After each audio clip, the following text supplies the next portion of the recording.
सास का घूंघट पार्ट 5। अब तक हमने देखा कि पंचायत के फैसले के अनुसार घर की सारी औरतें खंडहर में रह रही हैं। अब देविका के सामने सबसे बड़ी चुनौती ये है कि घर की औरतों को आत्मनिर्भर कैसे बनाया जाए। देविका ये सब सोच ही रही थी कि तभी उसकी नज़र मिट्टी के बर्तनों पर गई।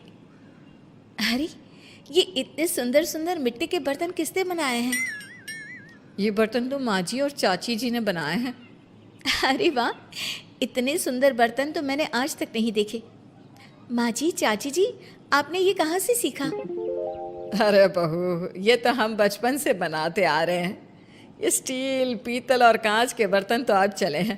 पहले तो मिट्टी के बर्तन में ही लोग खाना खाते थे। ठीक है, तो हम दोबारा से मिट्टी के बर्तनों में लोगों को खाना खाना सिखाएंगे। वीना दीदी और सुजाता भाभी, आप दोनों बताओ, आप दोनों को क्या क्या आता है? मुझे तो खाना अच्छा बनाना आता है। बस खाना बनाने के अलावा मैंने कभी कुछ किया ही नहीं। और वीना दीदी, आप बताओ, आपको क्या क्या आता है? पता नहीं, मैंने बचपन से यही सुना है कि लड़कियों को ये नहीं करना चाहिए, लड़कियों को वो नहीं करना चाहिए, इसलिए मैंने कभी कुछ किया ही नहीं। देविका, वीना को सिलाई, कढ़ाई और बुनाई बहुत अच्छी आती है। हाँ, आती तो है, लेकिन बहुत अच्छी नहीं। बहुत अच्छी भी आ जाएगी। अब देविका और बाकी सभी औरतें गांव में सबके घर जाती हैं और गांव की सभी औरतों से मिलकर कहती हैं, भाभी जी, अगर आपको अपने या अपने घर वालों के लिए कपड़े सिलवाने हो तो आप मुझसे ही सिलवाना। बहन जी, मिट्टी का चूल्हा, बर्तन या मटका बनवाना हो तो मुझसे ही बनवाना। मैं और विमला दीदी आपके घर के सारे बर्तन बना देंगे। भाभी, आप कभी किसी काम में व्यस्त हो और खाना ना बना पाओ ना, तो आप मुझे बता देना, मैं आपके घर के लिए खाना बना दूंगी। वो क्या है ना, आप तो सारा दिन खेतों में काम करती हो और कभी कभी खाना भी नहीं बना पाती होंगी, इसलिए। इस तरह घर की औरतें जी जान से अपने अपने कामों में लग जाती है। धीरे धीरे उनका काम बढ़ जाता है और वो अपने खंडहर को ठीक करने में लग जाती हैं। वहीं दूसरी ओर घर के सारे आदमी घर का काम संभाल नहीं पा रहे थे। अरे भाई कल्याण, चाय तो पिला दे, जमाना हो गया अच्छी चाय पिए हुए। आप भी ना घर के दामाद से क्या क्या काम करवाते हैं। अभी लाता हूँ चाय। कल्याण, तुम दामाद नहीं बेटे हो, इसलिए इस घर के सुख दुख, घर के काम और बाहर के कामों में तुम्हारा सहयोग तो होना ही चाहिए ना। इतने में कल्याण चाय बनाकर ले आता है। जैसे ही सचिन चाय पीता है तो उसके मुंह से चाय निकल जाती है। जीजा जी, ये क्या बनाया है, इतनी कड़वी चाय? इससे अच्छा तो करेले का जूस होता है। देख सचिन भाई, मैं तो ऐसी ही चाय बनाता हूँ, पीनी है तो पी, नहीं पीनी है तो अपने आप बना ले। मैं खाना बनाने जा रहा हूँ और अकेला नहीं बना सकता, आप में से कोई मेरी मदद करो। सचिन मेरी चाय की बुराई कर रहे थे ना, तुम जाओ अब खाना बनाओ। सचिन और मोहन दोनों खाना बनाने में लग जाते हैं। मोहन भिंडी काटकर कढ़ाई में छोड़ देता है और उस पर पानी डाल देता है। आपने भिंडी में पानी क्यों डाला? शायद पानी नहीं डलता, पता नहीं, लेकिन माँ ने कभी भिंडी में पानी नहीं डाला था। लेकिन बिना पानी के भिंडी बनेगी कैसे, मतलब गलेगी कैसे?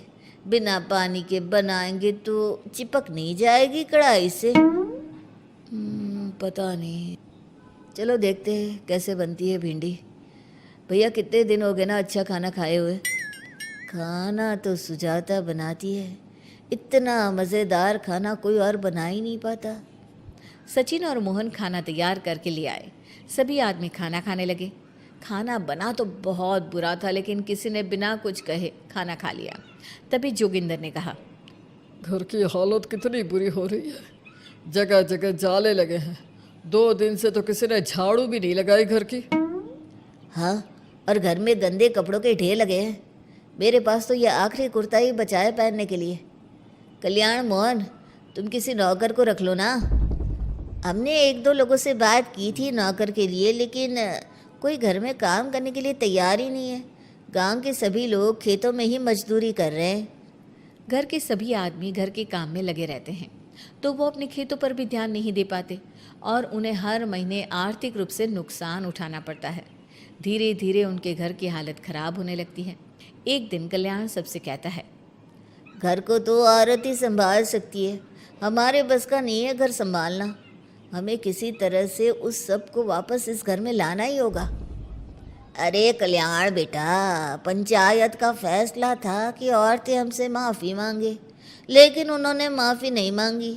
अब हम उन्हें बुलाने गए तो उल्टा हमें ही अपनी अपनी पत्नियों से माफ़ी मांगनी पड़ेगी। हमें कोई ऐसा रास्ता निकालना होगा कि वो मजबूर हो जाए हमारे पास आने के लिए। बापू, उन सभी ने अपने अपने काम शुरू कर दिए हैं, क्यों ना हम सबके काम में नुकसान कर दे, इससे वो मजबूर हो जाएंगे हमारे पास आने के लिए। भैया, ये कैसी बात कर रहे हो?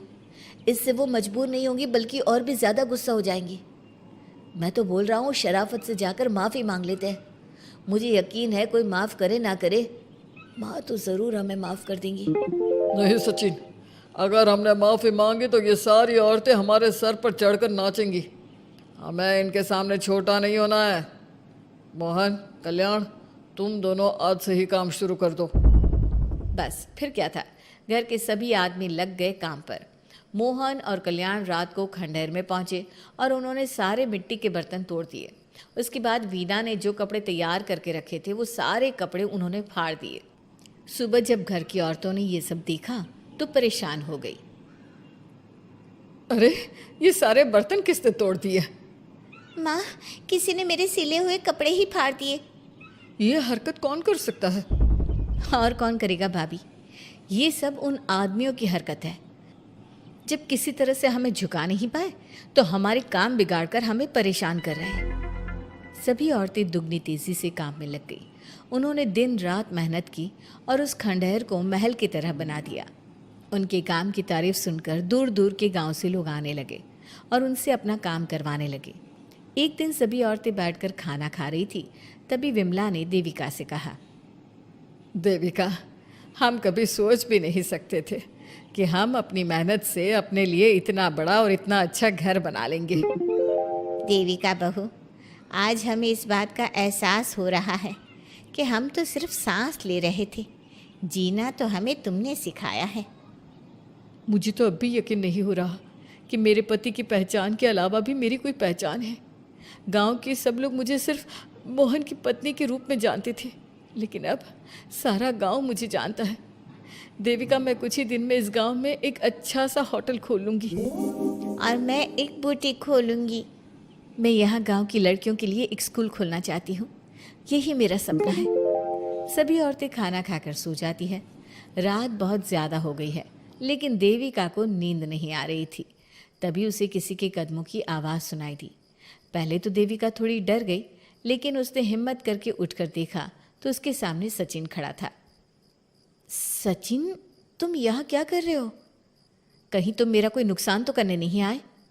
मेरे पास तो किताबों के अलावा कुछ नहीं है, फाड़ना चाहो तो फाड़ सकते हो। देविका, मैं तुम्हारा कोई नुकसान करने नहीं आया हूँ, बस तुमसे माफ़ी मांगने आया हूँ। क्या? रात के अंधेरे में चोरों की तरह तुम मुझसे माफ़ी मांगने आए हो? प्लीज़ देविका, माँ और चाची को समझाओ कि वो बापू और चाचा जी से माफ़ी मांग ले और तुम सबको लेकर घर आ जाए। सचिन, तुम भी तो अपने बापू और चाचा को अपने साथ ला सकते थे ना, और माँ और चाची से माफ़ी मंगवा सकते थे ना। प्लीज़ देविका, मुझे माफ़ कर दो और घर चलो। कैसे माफ़ कर दूँ सचिन? तुमने मुझे मरने के लिए छोड़ दिया। अगर माँ और चाची हिम्मत करके मुझे अस्पताल ना ले जाती तो आज मैं और मेरा बच्चा जिंदा ना होते। ना तुम मुझे अस्पताल में देखने आए और ना ही अस्पताल से आने के बाद मेरा हाल चाल पूछा। मुझे तो छोड़ो, तुमने अपने बच्चे का चेहरा तक नहीं देखा और तुम मुझसे उम्मीद कर रहे हो कि मैं तुम्हें माफ़ कर दूँ? कभी नहीं सचिन। देखो देविका, हम सबको बहुत नुकसान हो रहा है। घर के काम की वजह से हम बाहर के काम पर ध्यान नहीं दे पा रहे। घर और जिंदगी दोनों अस्त व्यस्त है। वो इसलिए कि तुम सब आदमी संगठित नहीं हो, अपना दिमाग और ऊर्जा हमें परेशान करने में लगा रहे हो। और हम औरतें संगठित हैं, हम अपना दिमाग और ऊर्जा अपनी प्रगति में लगा रहे हैं। इसलिए हमने खंडहर को भी महल की तरह कर दिया और तुम्हारी हवेली खंडहर की तरह लगती है। सचिन देविका से बार बार माफ़ी मांग रहा है।